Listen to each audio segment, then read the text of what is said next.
কৃষকৰ কিমান সুখ আচলতে নেদেখিলে ক'ব নোৱাৰি। তেওঁলোকৰ সুখৰ ভঁৰাল এয়া। টংলাৰ পানেৰীৰ এগৰাকী কৃষকৰ এয়া ঘৰত তেওঁলোকৰ খেতিৰ ফচল। এয়া চাং পাতি এনেধৰণে ৰখা হৈছে ৰঙালাওসমূহ আৰু খুব সুন্দৰকৈ খেতি কৰা এই সুস্বাদু ৰঙালাওসমূহ এনেধৰণে ৰাখিছে। ইয়াতকৈও বহুত বেছি আছিল, তেওঁলোকে বিক্ৰী কৰিছে।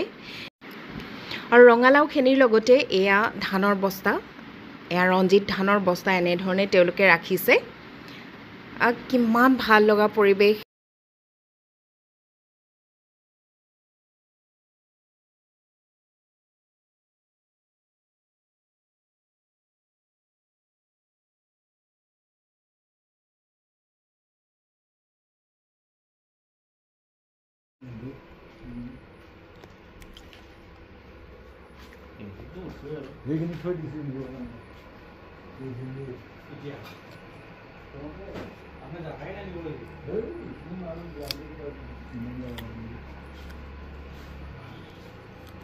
কিমান ৰঙালাও আছে ইয়াত?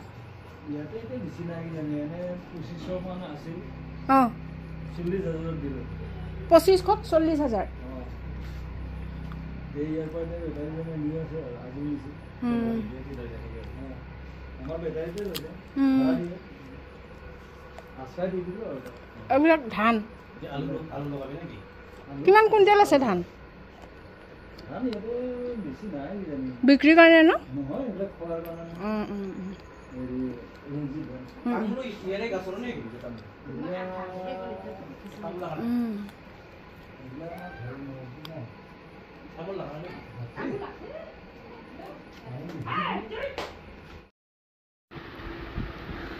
আৰু এয়া ঘৰৰ কাষৰ সুন্দৰ পৰিৱেশ। এয়া ঘৰৰ কাষেৰে বৈ গৈছে এটা ডুং আৰু এয়া সাজ লগা পথাৰৰ পৰিৱেশ। কিছুদিন আগতে ৰোৱা এই ধানখিনি সাজ লাগিছে আৰু এয়া গছ গছনিৰে ভৰা ইমান সুন্দৰ পৰিৱেশ। গাঁৱত থকা প্ৰতিজন লোকৰ বাবে এয়া পৰিচিত। আমিও বহুদিনৰ মূৰত গাঁৱত যাওঁ বাবে ভাল লাগে। এয়া ডুঙেৰে পানী বৈছে।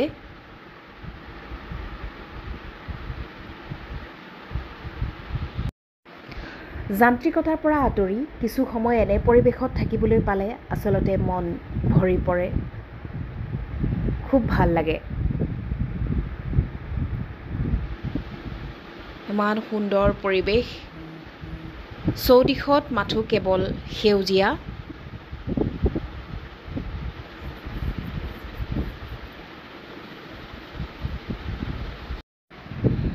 এইবাৰৰ ল'ৰাৰ গৰমৰ বন্ধৰ কেইটামান দিন আমি এনেধৰণেই পাৰ কৰিলোঁ, নিজৰ মানুহৰ লগত গাঁৱৰ পৰিৱেশত।